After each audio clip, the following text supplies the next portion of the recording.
Hello, Chicago.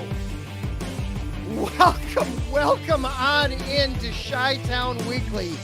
This might be the craziest week that we have had in Chicago sports. I certainly can't think of a crazier one since I have been podcasting. We have so much to go through on tonight's show. Everything going on with the Bears, making all kinds of the wrong history and doing so in spectacularly wrong-headed fashion. We will break all that down, try to give you a timeline of how everything happened and when it happened, what it means for the future of the organization. And oh yeah, there's a game they have to play next week too. We are going to go through all of it. It is going to be all Bears all the time tonight. Buckle it on in and try to hold on tight. This one is gonna be nuts.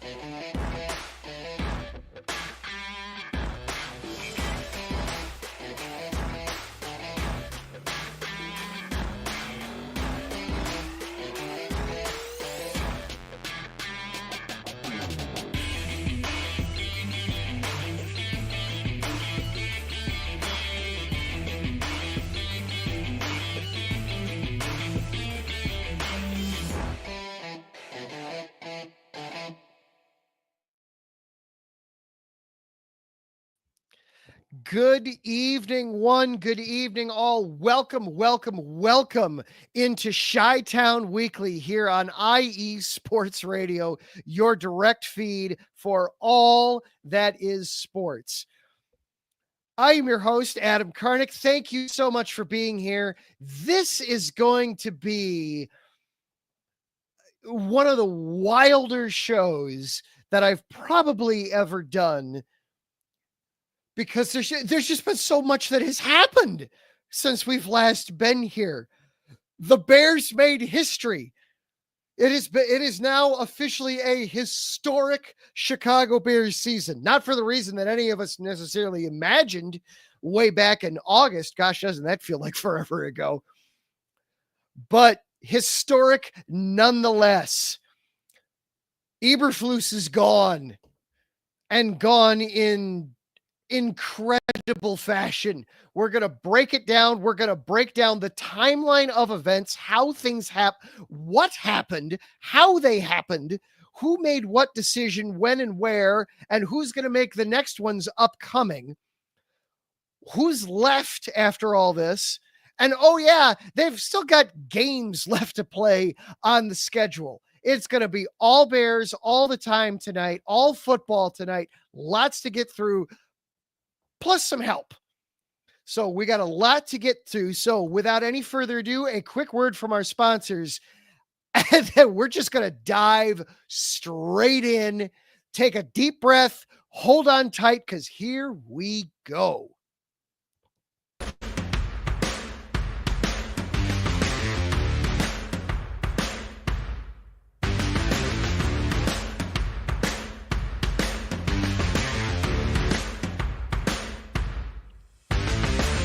IE Sports Radio fans, this show is brought to you by Planet Jerky Premium Brisket Beef Jerky. Planet Jerky is the official jerky of the 2022 California League champion Lake Elsinore Storm, Single A affiliate of the San Diego Padres. This all brisket jerky has gluten-free options, contains no MSG, no sodium nitrate, is low in sugar, and high in protein. Go to their website at planetjerky.net and follow them on Instagram at Planet Jerky. Planet Jerky, the jerky that's on a whole other planet.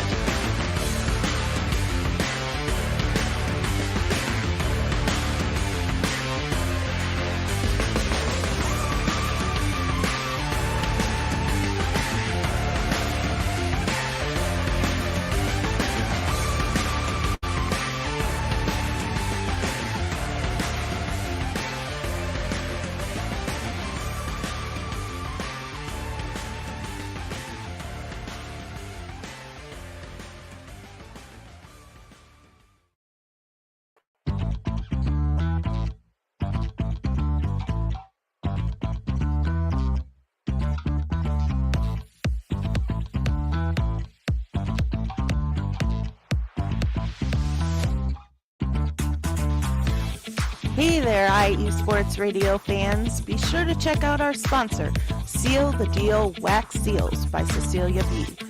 You just finished your very own wedding or baby shower invitations and you're looking for that extra special touch? Maybe you just wrote a letter to a relative or a friend and you want to add to their smile when they receive it. Then seal the deal with Cecilia's handmade sealing wax stamps for your invitations, letters, and gifts. You bring the deal, we'll bring the seal. You can find them on Instagram at sealthedeal_wax stamps and on Facebook, Seal the Deal Wax Seals.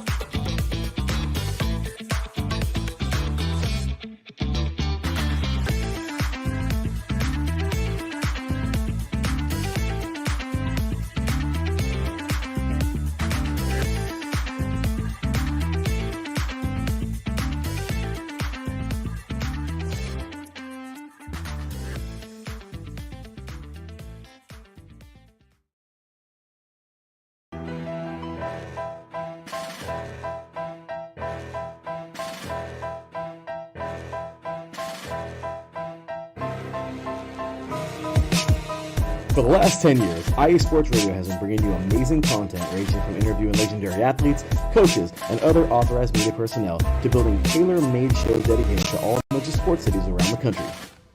Make sure to follow us at IE Sports Radio on X, Instagram, Facebook, TikTok, and YouTube to keep up with the latest in sports and with all of our shows. Also, make sure to check out our daily updated website at iesportsradio.com. At iesportsradio.com, you can see our daily show schedule and check out all of our show pages with personal bios to learn a little bit more about each of our awesome hosts. In addition to our show pages, you can catch the IE Sports Radio blog, Hall of Fame, Fans of the Month page, and our merchandise shop including t-shirts, tank tops, caps, long sleeves, hoodies, and more. For now over a decade here at IE Sports Radio, we've continued to be by the fans, for the fans, and we thank you all for your support and for making IE Sports Radio your direct feed for all that is sports.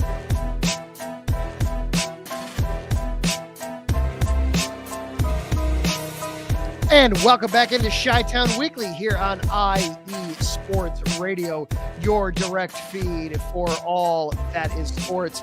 Adam Karnick back here with you. This is going to be a busy show. Want to say thank you again to all of our sponsors: Planet Jerky, Premium Brisket Beef Jerky, the jerky that's on a whole other planet. And of course, Seal the Deal Wax Seals and IE Sports Radio, the platform without which this show would not be possible.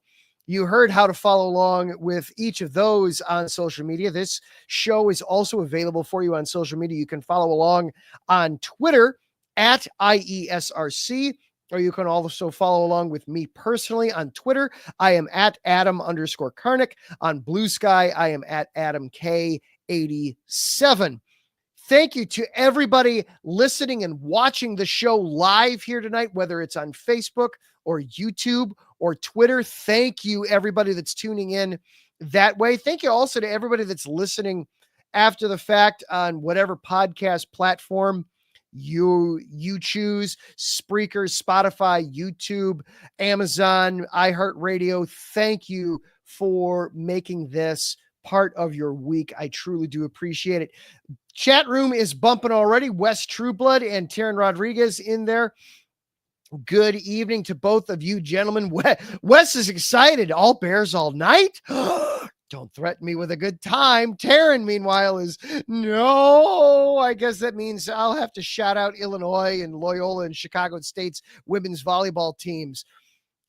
Yes, Taryn, unfortunately tonight, I have to be focused on Bears. There is so much to go through. This has been the most amazing week for just news on the Bears that I think I can recall. Starting, of course, with they finally did it.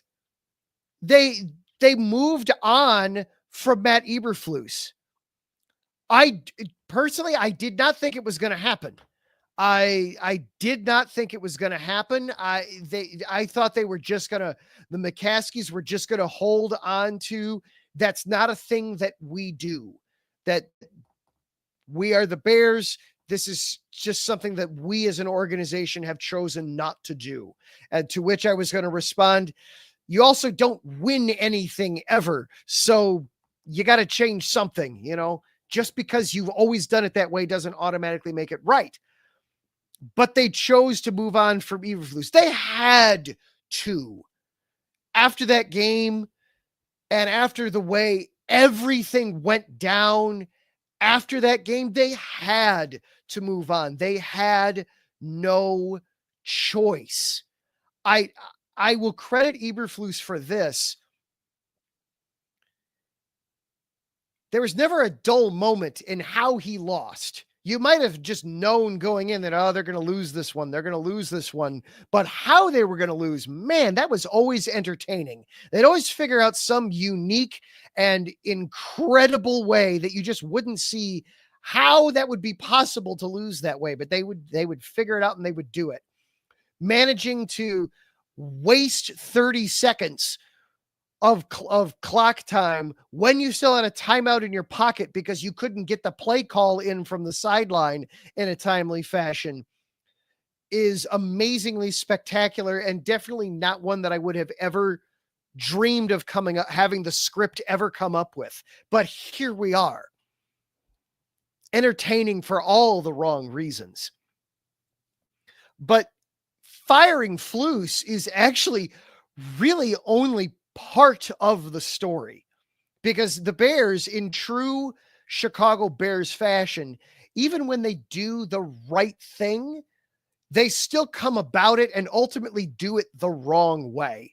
And I think really the only way that I could really do this justice, I've been thinking, gosh, since Friday, I tried to sneak in a show on Friday and just didn't have the opportunity. My in-laws are still in town. We've been enjoying Thanksgiving. I hope you and your family had a wonderful Thanksgiving and enjoyed it as best you could. Let me know in the comments, if you're watching live, what's your favorite food from Thanksgiving was, if you're still enjoying leftovers or if everything's gone by now. Let me know what your favorites were. I'm a foodie. I love that kind of talk. But as I was thinking about this, just the only way that I felt that I could really do all this justice was really just to try to put everything in order. And the amount of stuff that has been coming out from Hallis Hall within the last 24 hours is incredible and amazing. All my hats off to all of the beat reporters, all the people in there digging, getting the stories. Adam Hogue, Adam Jans, the guys over at Marquee, Sean Hammond breaking down stuff, Brad Biggs from the Chicago Tribune, just everybody that's been in there, Mark Grody, everybody getting stories and getting pieces of this. It's been amazing, the stuff that has been coming out over the last 24, 36 hours of this. Ooh, Wes letting us know in the comments. Ooh, creamed onions. All right. All right. You're going to have to tell me more about these. Okay. My wife makes creamed onions every year. You're going to have to tell me more about this. You have me intrigued. I've never had those before, but all right. I'm willing to learn a new thing. Anyway, so the timeline for this, obviously Thursday, you have that ending. You have the spectacular cavalcade of catastrophe there at the end of the game where guys are figuring out new ways to lose in spectacular fashion. So you have the end of the game. Jim Nantz and Tony Romo just rip into the Bears for their horrible clock management. And then you have the post-game press conference where Eberflus again doubles and triples down on, no, I think we handled everything correctly. I wouldn't change anything about what we did. This was all correct. This was all right. He then goes into the locker room to address the team. And then Jalen Johnson, one of the team captains, absolutely shreds Eberflus apart.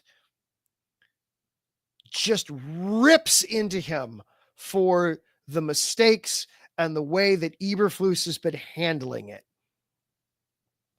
It's actually, there's conflicting reports over whether or not Eberflus actually got to address the team.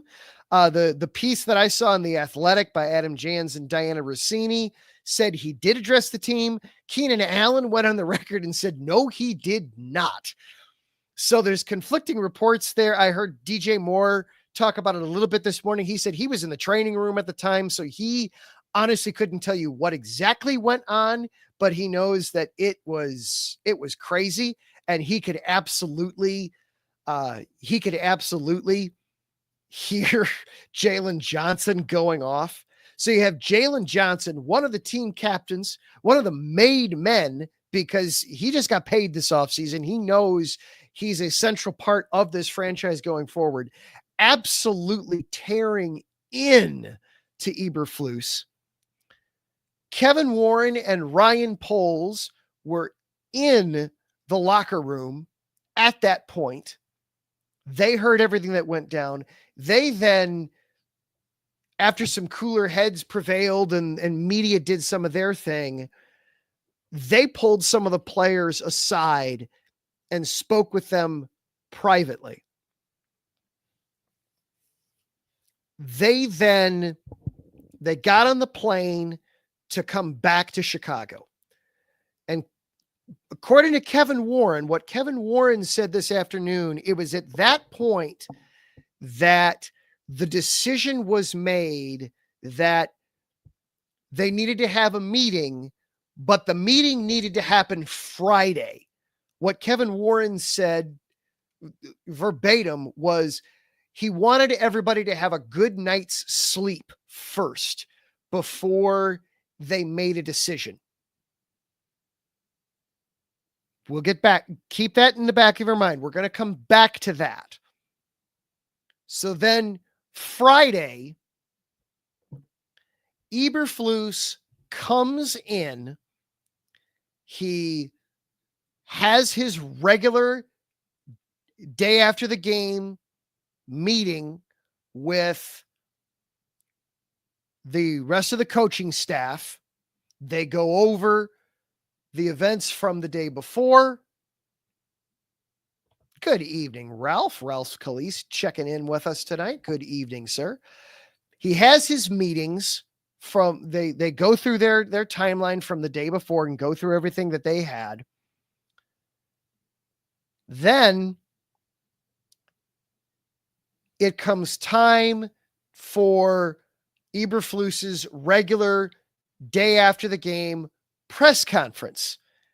Now, if you were on Twitter, or really any of the social media, on any social media sites on Friday morning, you would have seen various and multiple Bears reporters commenting how, hey, there's supposed to be a Zoom press conference with Matt Eberflus starting at 9:00. It's 8:58 and we don't have a link to it yet. Not only is there no meeting, they haven't even sent out the link yet for it. That's when really the wheels got turning. But then ultimately Eberflus has his press conference. He meets with the media. He goes through and he says, yes, I expect to the best of my knowledge, I am still the head coach of the Bears. I am planning to be the coach against San Francisco next weekend. While he's doing that press conference, George McCaskey, Kevin Warren, and Ryan Poles are having a meeting to discuss whether or not they were going to keep Eberflus as the coach. They get out of their meeting and they decide at the end of that meeting that no, they are not going to keep Eberflus. They inform him. Thomas Brown happened to still be in the building at the time.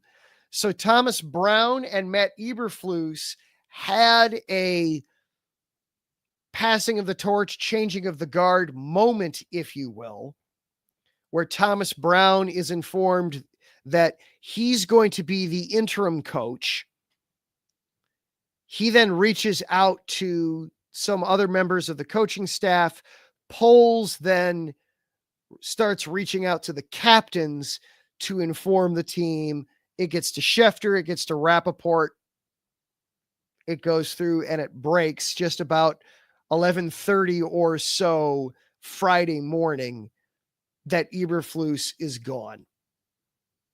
They then go through the weekend, and then this morning, or this afternoon rather, you had Warren and Poles sit down to face the media, and then ultimately Thomas Brown to have an introductory presser of sorts.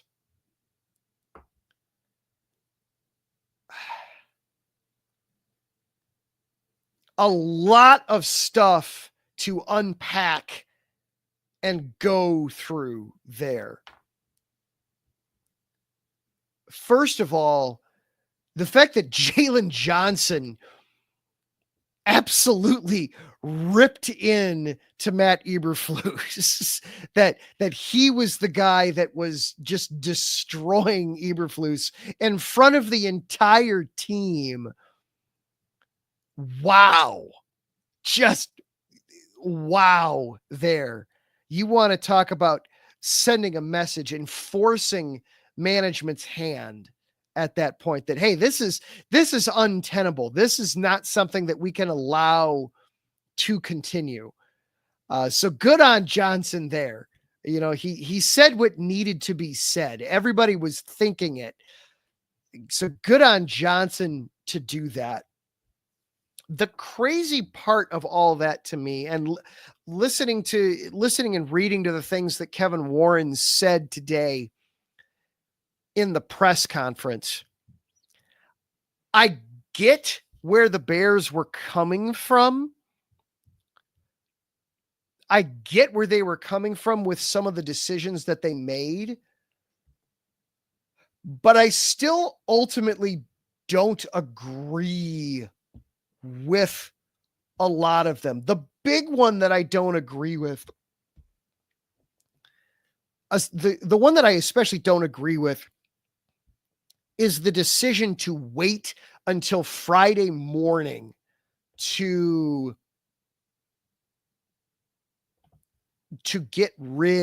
have the meeting to talk about whether or not you're going to get rid of Matt Eberflus. A thing that stuck out to me, something that Kevin Warren said, was when he was talking about how we need to sleep on this.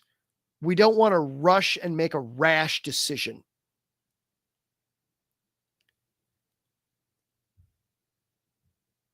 The only thing I can conclude from that, the way that comes off is what that sounds like to me is they honestly hadn't had any discussion or any internal talk about doing this move until Thursday night. That despite the Hail Mary, which according to the Athletic report, that was when the defensive side of the ball gave up on Flus. That was when Flus lost half the team after the Hail Mary, and the way everything went down there, specifically how Flus refused to accept any accountability for the play before the Hail Mary, where they gave up an extra 15 yards, and that allowed Washington to get into range to even attempt a Hail Mary. That was apparently when he lost half the team. The defensive guys basically just said, okay, guys, we're on our own. We're on our own here. You've lost us, coach. It wasn't after the way the Arizona game went down, where you could tell that clearly the team hadn't gotten over the loss the week before. It didn't happen after the pathetic home loss to the New England Patriots. The New England Patriots, for crying out, you scored 3 points against the Patriots, and you didn't have any discussion. It was, oh, well, we'll get rid of Shane Waldron, and that's it. That'll solve everything. You didn't have the discussions after the way you lost to Green Bay with the blocked field goal and the, again, wasting time and deciding not to attempt to get into shorter field goal range, even though there was time on the clock to do so. The way you lost against Minnesota, it took all the way to this loss on Thanksgiving in a nationally televised game to even have the discussion around firing Matt Eberflus. That to me is just, that's incredible that you waited that long. I know Kevin Warren has had his head buried in the stadium project and the beauty of the lakefront and, you know, God kissing the lakeshore and we don't need to move to Arlington Heights and all those things. I know he's been there. And George is George. I genuinely couldn't tell you what he's been doing this whole season. But it that's what I came away with from that, is that they honest to goodness, they honest to goodness had no conversation about firing Flus until Thanksgiving night. And then, all right, you've made the decision that you don't want to do this rashly. But the clock keeps moving.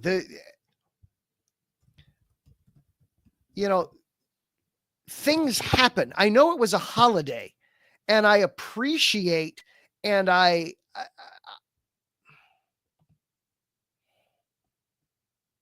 understand hey, it's Thanksgiving night.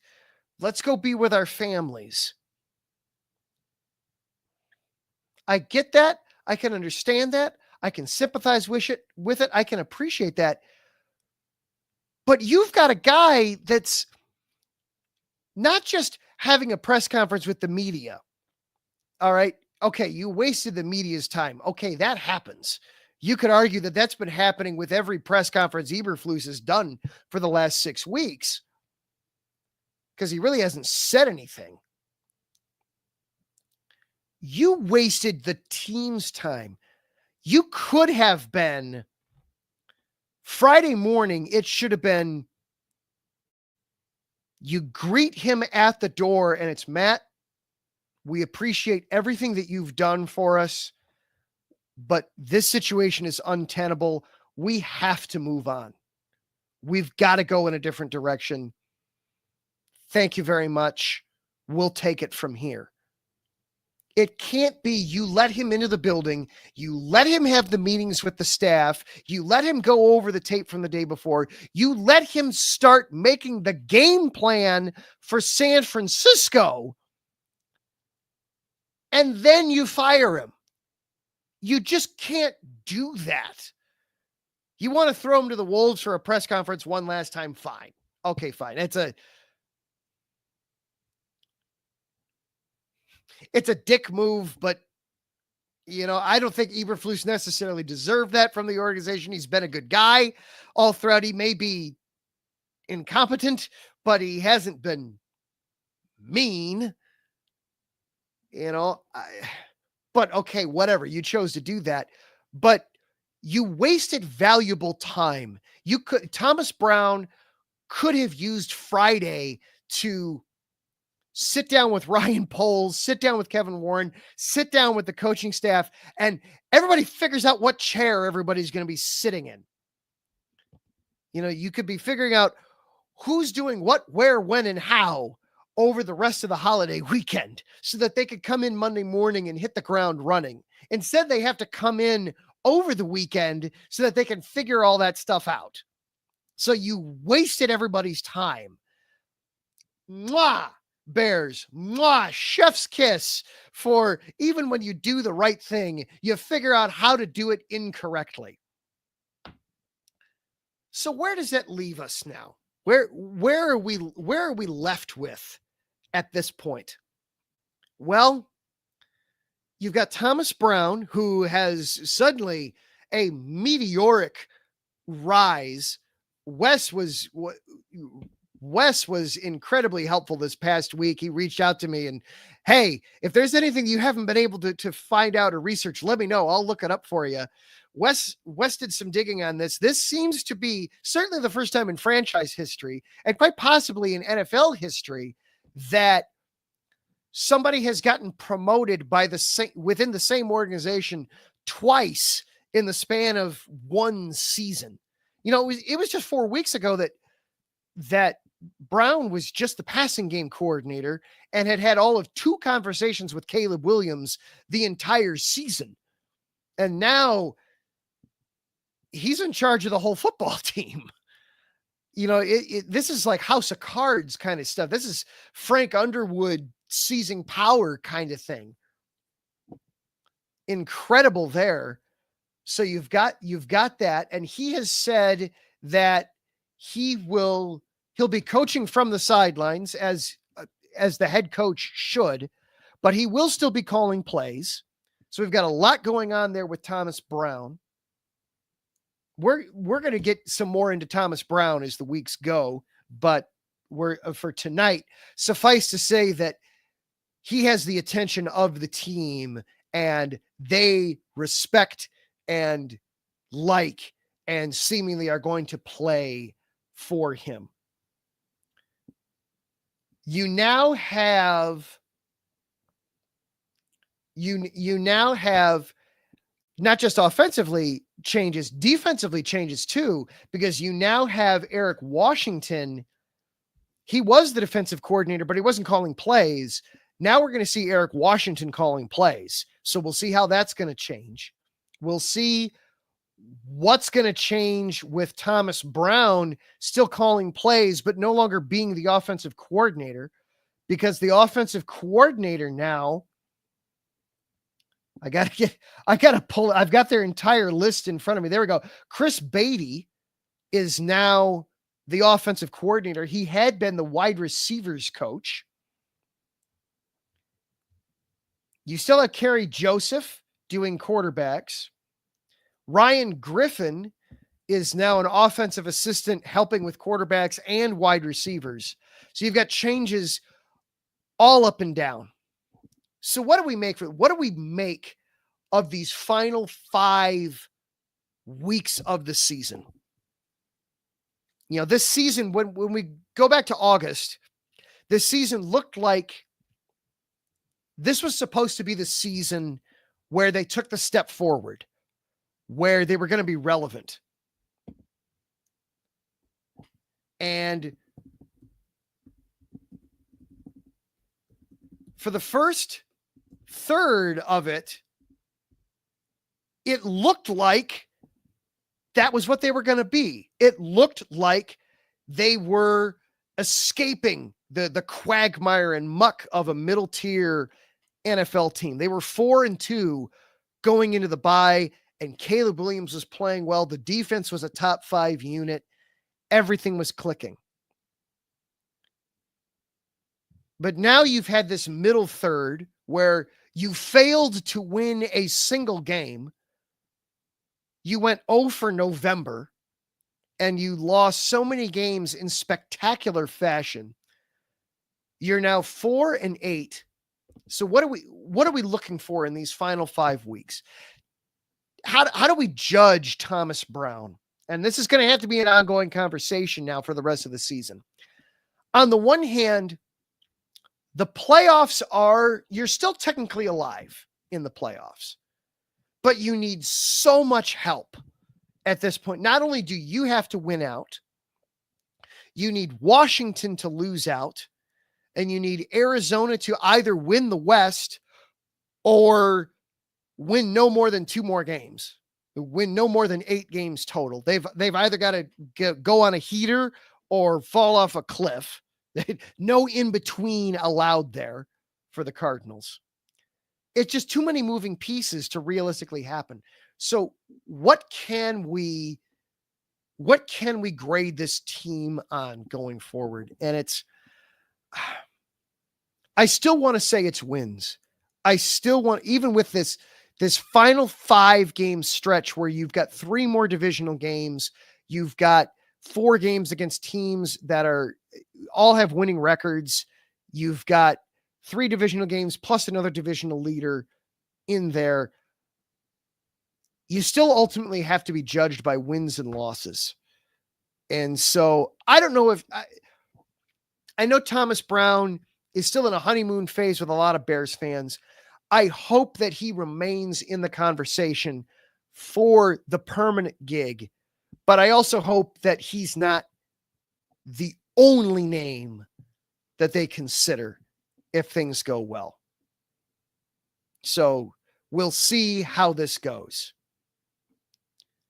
They can start things off, though, by winning what suddenly appears to be a much more winnable game than it maybe looked a few weeks ago. And that's as they head across the coast to take on the San Francisco 49ers. There is a game to prepare for this week. And to help us prepare for that, Andre from the NorCal Sports Report is going to be on to talk San Francisco 49ers and maybe give us a little bit of an outsider's perspective on all this craziness going on with the Bears. We're going to take a quick break, and then we will dive into Bears and Niners next here on Chi-Town Weekly, part of IE Sports Radio, your direct feed for all that is sports.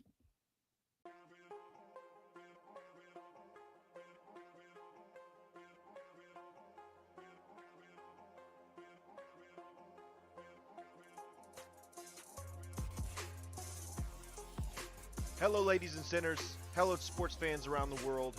Hello, IE Sports family. This is Kyle Henderson, the host of IE Vegas, the Sin City Sports Show, presented by IE Sports Radio. If you folks are interested in sports in the Vegas area, if you're wanting to have a blast for 1 hour, every Tuesday night from 7 p.m. Pacific Standard Time to 8 p.m. Pacific Standard Time, this is a show built for the Vegas sports fans, where we feature the Las Vegas Raiders, the Las Vegas Golden Knights, the Las Vegas Aces, and the University of Las Vegas, Nevada Rebels. Hopefully, fingers crossed, MLB team coming soon. Either way, if you folks are looking to have a blast for 1 hour each and every week, tune in Tuesday, 7 p.m. Pacific Standard Time to 8 p.m. Pacific Standard Time. If you folks are interested in Vegas sports news, go to our Twitter at SinCities_IESR, and you can speak with me, the host, Kale Henderson, at Kale_Henderson on Twitter at any time. Be happy to reply. Always willing to reach out to our fans. Again, the Sin City Sports Show, presented by IE Sports Radio, your direct feed for all that is sports.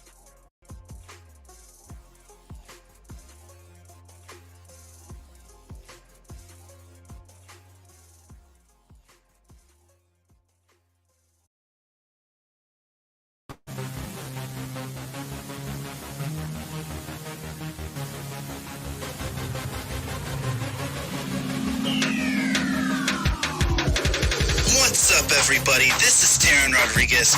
Are you a fan of volleyball? Are you a fan of thunderous spikes? Then I have the show for you, Set Point, where I cover NCAA men's and women's volleyball, high school boys and girls volleyball, beach volleyball, and even professional volleyball. Catch the action every week here on IE Sports Radio, your direct feed for all that is sports.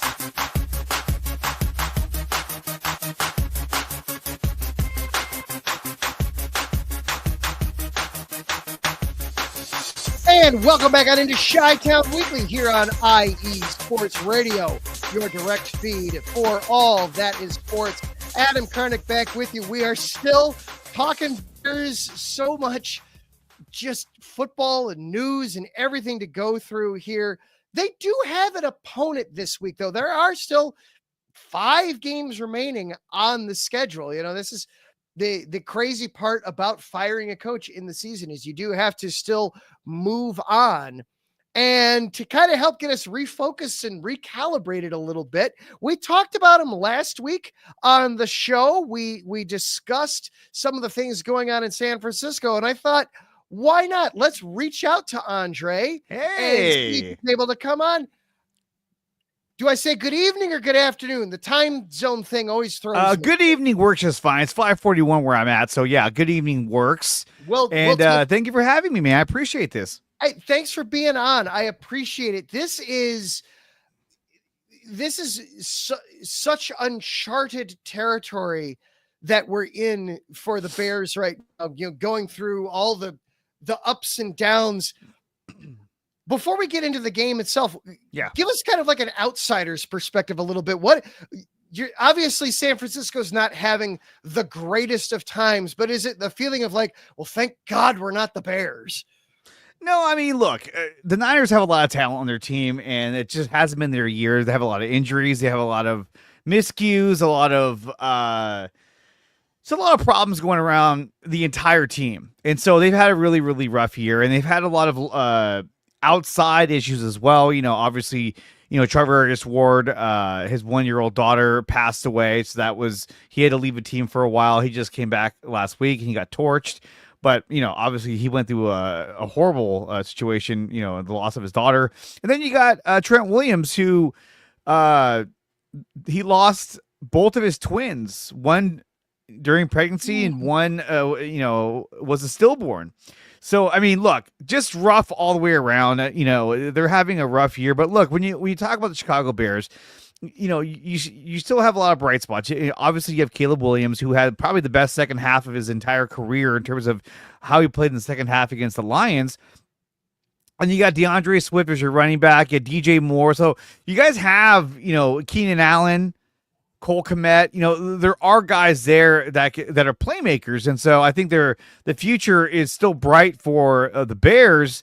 Obviously, they fired their head coach, which I think was, I don't know if that was exactly the right move to do, but hey, they're going to do what they're going to do. I did think, however, against the Lions in that overtime, there was no sense of urgency. It was like they were just, he's okay. I'm going to call the play. Here we go. Leg up. Here we go. Hike. And then he just kind of throws a pass and it just lands incomplete and the game is over. It was like, I watched that and I told my father-in-law, I was like, what the fuck just happened there? It was like, whoa! Like it's almost like Caleb Williams and the Bears forgot that they were trying to win a game. They were just like, all right, cool. We have one more quarter, right? No, you don't have one more quarter. Well, what are you doing? So that was a little rough to watch. So I'm assuming that ultimately led to the firing of their head coach, which now they have. Go ahead. Well, I could give you a little bit of the inside behind the scenes on that. Part of the reason that looked so lackadaisical and unurgent at the end, sure, we'll go with it. I think lack of urgency. Yeah, sure. Now I make up words all the time in this show. It's fine. The call never came in from the sideline of what play they were actually supposed to run. Well, Caleb got them up to the side, got them up there. It's okay. Let's go.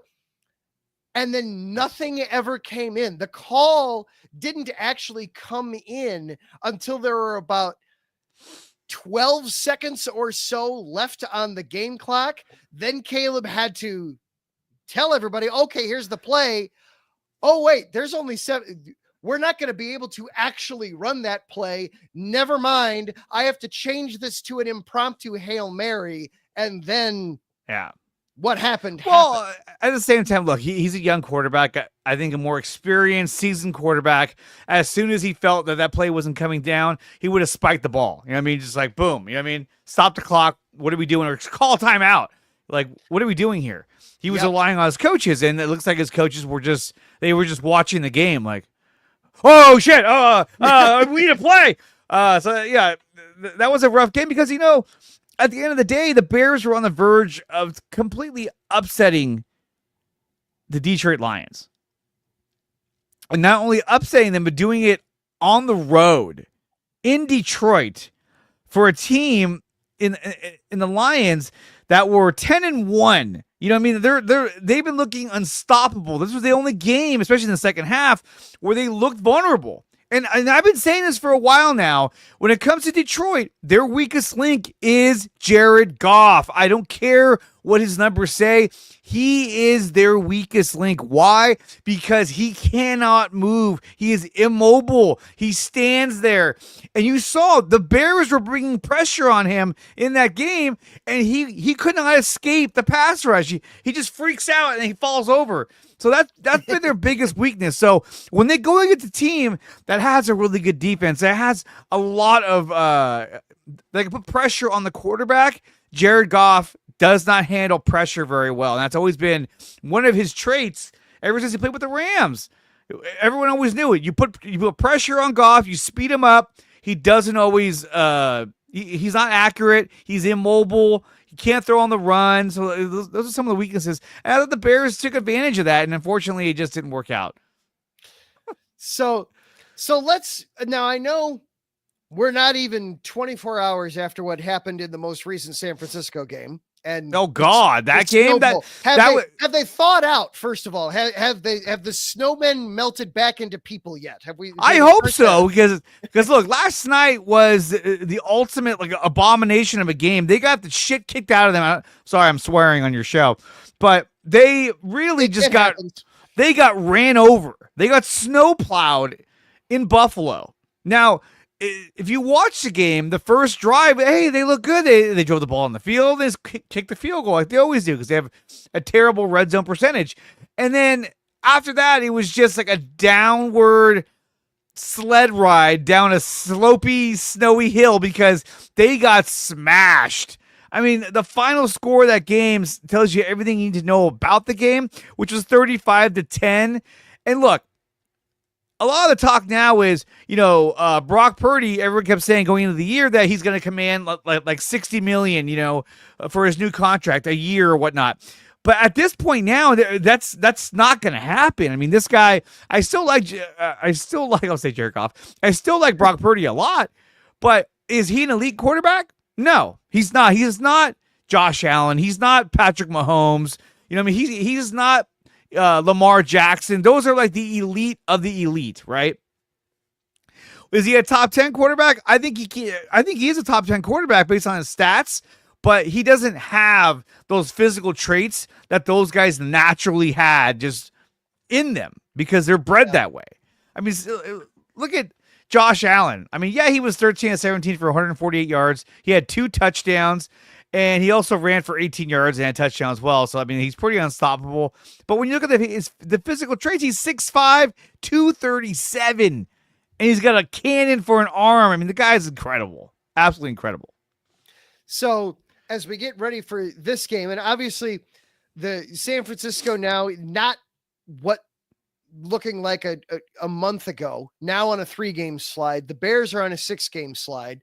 The Niners banged up. Christian McCaffrey injured again. He's out. You've got Brock Purdy has been in and out. You've got other significant pieces that are dealing with injuries or off-field concerns. This is going to turn into a get-right game for somebody, right? This would have been the game, if not for all the injuries, this would have been the game like, hey, look, we got to win this game. Because when you look at their next 5 games, right, they have the Bears, they have Arizona, they have the Rams. So those are all winnable games.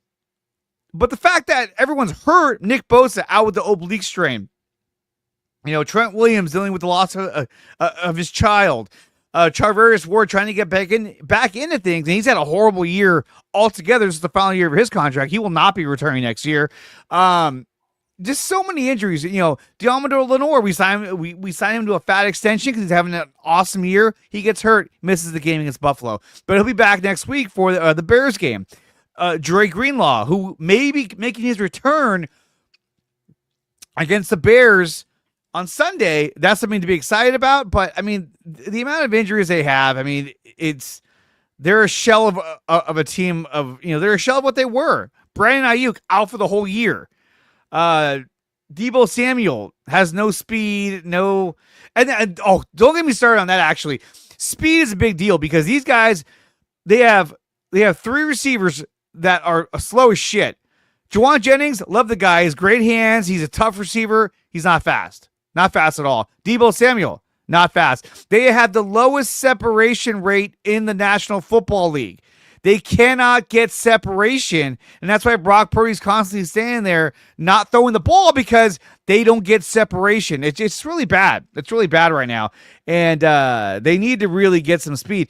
Look at this stat. They drafted a receiver in Ricky Pearsall, right? Look at the stat. So Ricky Pearsall in the past 3 weeks combined has 3 targets, 0 receptions, 0 yards, 0 touchdowns. How do you draft a guy in the first round? He got shot, mind you, and then came back. And in the last 3 weeks, he's got 3 targets. I mean, it's unbelievable what's happening in San Francisco. It's terrible. I mean, the Bears have done that with draft picks before, minus the shooting part, but they've done that where they just refuse to target them. I gotta say, Andre, you're making me feel better about this game. I feel like the Bears might actually end the losing streak. I have no doubt that the Bears are probably going to win this game. If not, it'll be a close game because of the amount of injuries that we have and the dysfunction, the offense, and especially the defense. Nick Sorensen, our defensive coordinator, is a complete, absolute joke. The guy needs to get fired. He's terrible at his job. You're talking about a game against Buffalo. We come out with 2 high safeties, which I'm like, are you afraid that someone's that you're gonna get burnt deep in a snow globe? That should have been at the very least. That should have been a single high safety. Bring everybody up. 3 fucking linebackers. It was unbelievable, and he kept playing zone, and they were taking advantage of that. That should have been man-to-man coverage. You're talking about the snow, where nobody's going to burn you on that. You could play man-to-man; it'll be fine. But no, he didn't do that, so he's going to get fired.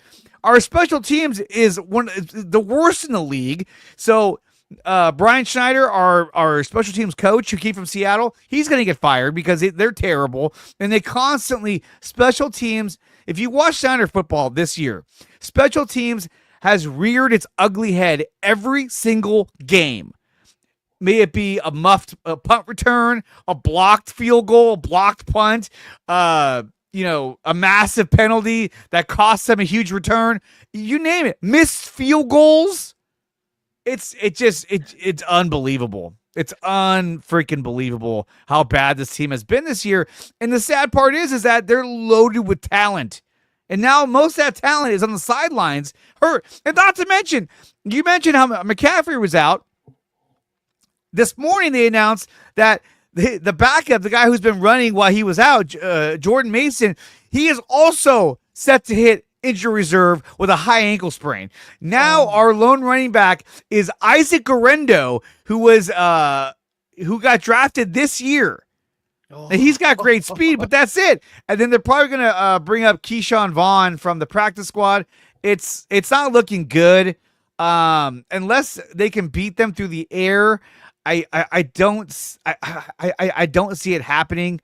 It's just total disarray.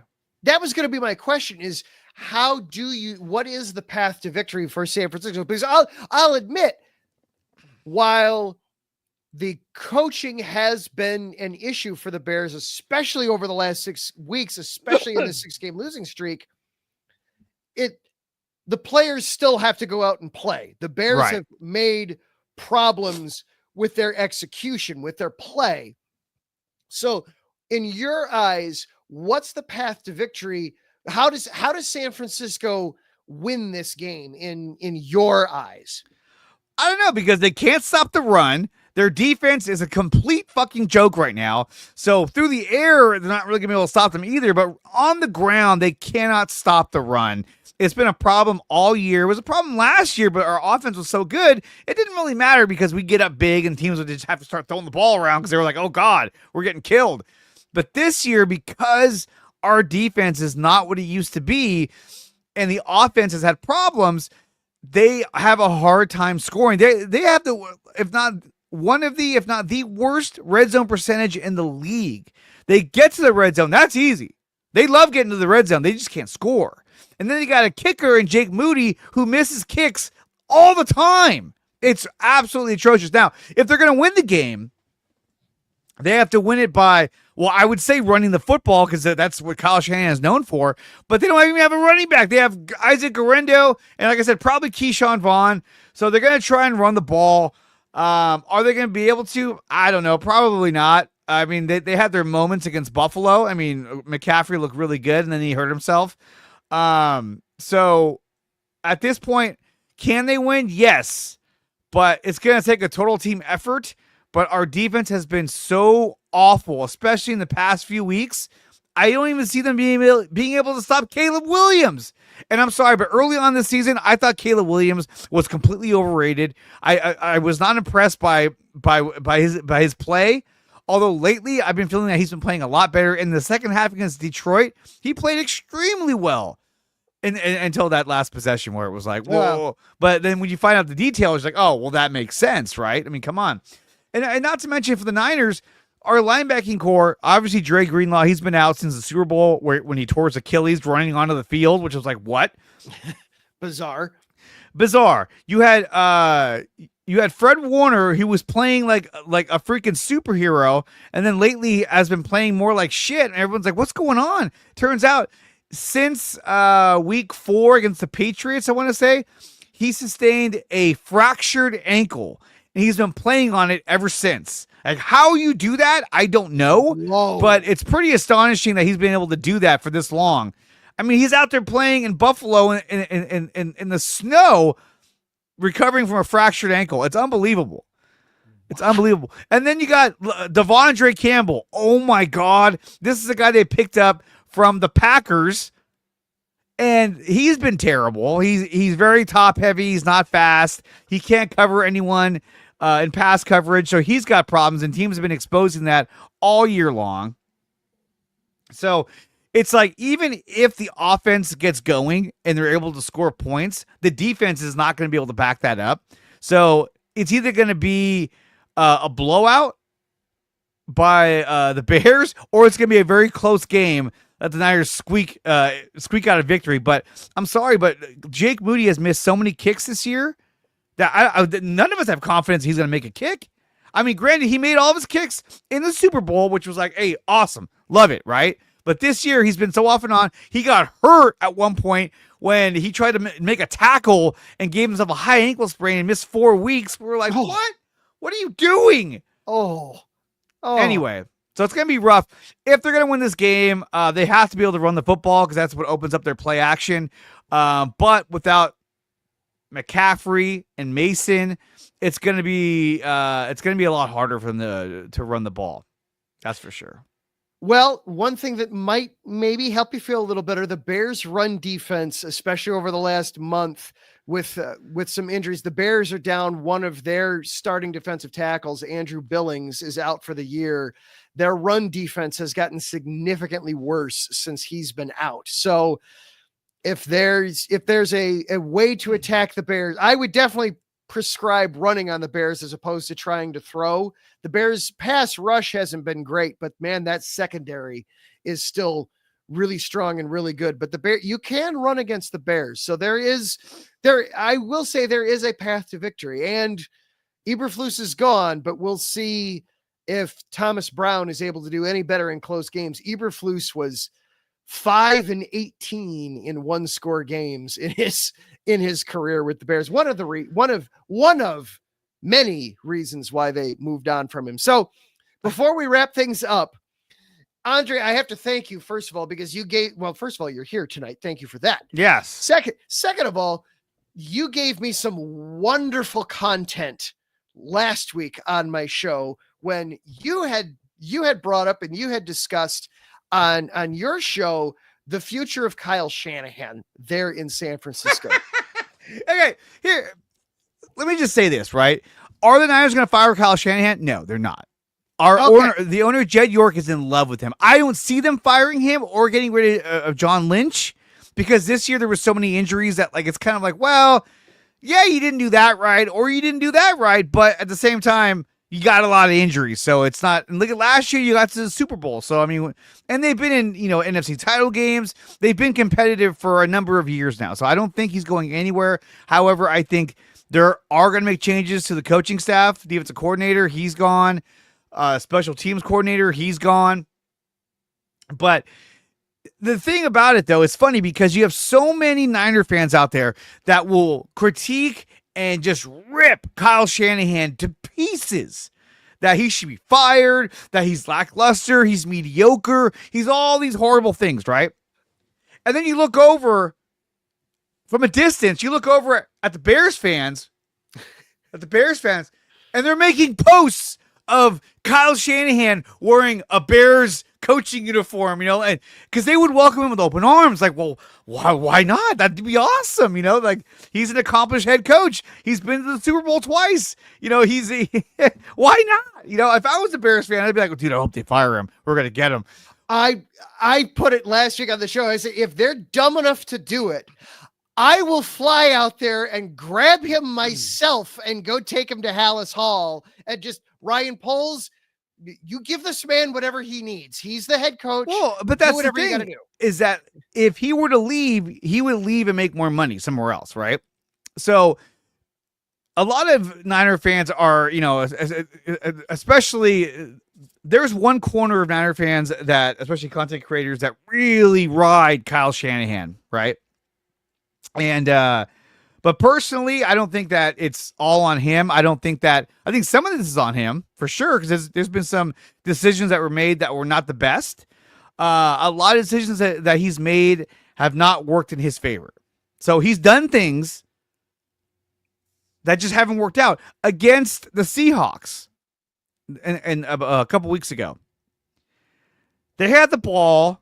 It was second down and I don't know, maybe second down and 4 or second down and 6, and one more first down, and then they could have basically ran out the clock.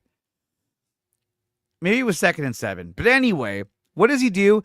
It was a 2-minute warning, and when it comes back to the game, Greg Olsen is like, "Hey, if you look at the Seahawks defense, they had 9 in the box. A pass over top." First down, that could really open things up. And then what does Kyle Shanahan do? He runs a play action.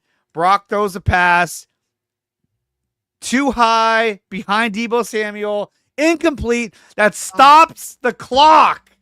And then what do? We run the football, and they call timeout immediately, right? So it was like, oh, that was a waste. They get the ball back, and they drive down the field, score a touchdown, they win the game. So it's things like that. Like, if he hits that pass, if he's accurate and nails Deebo Samuel, game's over. Kyle Shanahan's a genius. Hey, that was awesome. He saw that they were stuffing the box, so he threw a pass on a play action, and he got the first down. No, instead, the pass was not accurate. It stopped the clock, and it gave them another timeout, essentially. It was like, oh, my God, what just happened? So little things like that just haven't gone his way. But like I said, personally, I don't think they're going to fire Kyle Shanahan, and I wouldn't fire him either, because in the grand scheme of things, right, when you look at all the coaches that are out there, a lot of Niner fans will say, Ben Johnson's out there. Look at the Lions offense. It's amazing. Well, we don't know how good of a head coach he really is. He's never been a head coach. We don't even know if he wants to come to San Francisco. He might say, you know what? I kind of would rather go to Chicago. I got a young quarterback. I don't have a lot of contract issues there. I got a team that can grow, that I can develop. I mean, this is cool. I like they have better speed options at wide receiver. I like that. If you fire let's say you fire Kyle Shanahan, and then you don't get Ben Johnson, you don't get a Bill Belichick or a Steve Spagnuolo, you end up with like a Cliff Kingsbury, now you're screwed. Now you're like, fuck, why did we do that for? This all goes back to when they fired Jim Harbaugh back in the day, and they had no option. All they knew was that they wanted to fire Jim Harbaugh, but they had no one lined up. They were just like, well, we don't want to fire him. We're going to do that. Who do you got lined up next? Well, I don't know. We haven't thought about that yet. And they ended up with Jim Tom Sula, which was an absolute joke. So I think wherever Kyle Shanahan goes, he's going to have a competitive team. I don't see the Niners making that move because there have been some moves and calls that he's made that has not worked out in his favor and in the team's favor. But to me, it's not enough to fire him for that. And that makes sense. That was actually going to be my little nugget of advice for 49ers fans out there, that just be careful what you wish for. The grass always appears to be greener, but throwing away a head coach that has made the playoffs each of the last 3 years, 4 out of the last 5, 2 Super Bowls with Jimmy Garoppolo and Brock Purdy as his starting quarterbacks. Don't be too quick to throw that and people away. keep saying they got to win the big one. He can't get it done. It's like Andy Reid in Philly all over again. And you're like, dude, you guys just, and here's the thing too, is that like a lot of Bay Area fans are really spoiled because, for so many years they watched, Bill Walsh and George Seifert and Joe Montana, Steve Young, all these, Jerry Rice, all these great players. And so they expect greatness. That's what they expect from the Niners. And they've had some dark years where they had anything but greatness. But that's what they expect, and that's what the fans want. But it doesn't mean fire your head coach. That's, to me, that's the worst thing you can do, because now you're treading on the uncertainty stage where you're like, now who do we hire? And is he going to be any good? What if he doesn't want Brock Purdy? What if he doesn't want any of these players? He's like, oh, let's just start trading everybody because I want to rebuild. Who knows? Who knows? Yep. Yeah, it can. The grass isn't always greener is basically the message. Well, Andre, thank you so very, very much for coming on tonight. Course. I appreciate it a lot. So, it's kind of nice to just be able to, we're having a bad season. You're having a bad season. We can both just kind of vent about it together. It's nice. We're only a game better than the Bears. At the end of the day, it's like we're a game better than the Bears. Oh my God. A team that has, Deebo Samuel, George Kittle, Trent Williams, and Brock Purdy, and Christian McCaffrey. You're like, oh, what? They should be dominating this division, and they're not. And possibly after this coming Sunday, we'll both be sitting there at 5-8 and going, well, where do we go from here? Well, exactly. Well, thank you again, Andre, for coming on. I really, really appreciate it. You are welcome back anytime. Awesome. Thank you for having me. I really appreciate it. All right. That is going to do it for our show here tonight. Big shout out, big thank you, of course, to our sponsors, Planet Jerky, premium brisket beef jerky, the jerky that's on a whole other planet. Place your orders by going to planetjerky.net or follow them on Instagram at Planet Jerky. Seal the Deal Wax Seals at @SealTheDeal_Wax Seals on Instagram, or place your order by going to iesportsradio.com/Seal the Deal Wax Seals. And of course, IE Sports Radio. Find them at IE Sports Radio on all the social media platforms, including Twitter, Instagram, TikTok, and Facebook. And anywhere you get your podcasts, you can find not only this show, but all the shows on the network all around, including Andre and NorCal Sports Report every single week. Thank you to Larry B., the czar and overlord of all things IE Sports Radio. Thank you for all the work you do behind the scenes, sir. It does not go unnoticed or unappreciated. Thank you to everybody in the chat room tonight. Larry B., Wes Trueblood, Ralph Calise, Taryn Rodriguez. Thank you, everybody, for hanging out. Finally, thank you guys for being here. Whether this was your first show or you have been here for all 209 episodes, thank you for making this part of your week. I really do appreciate it.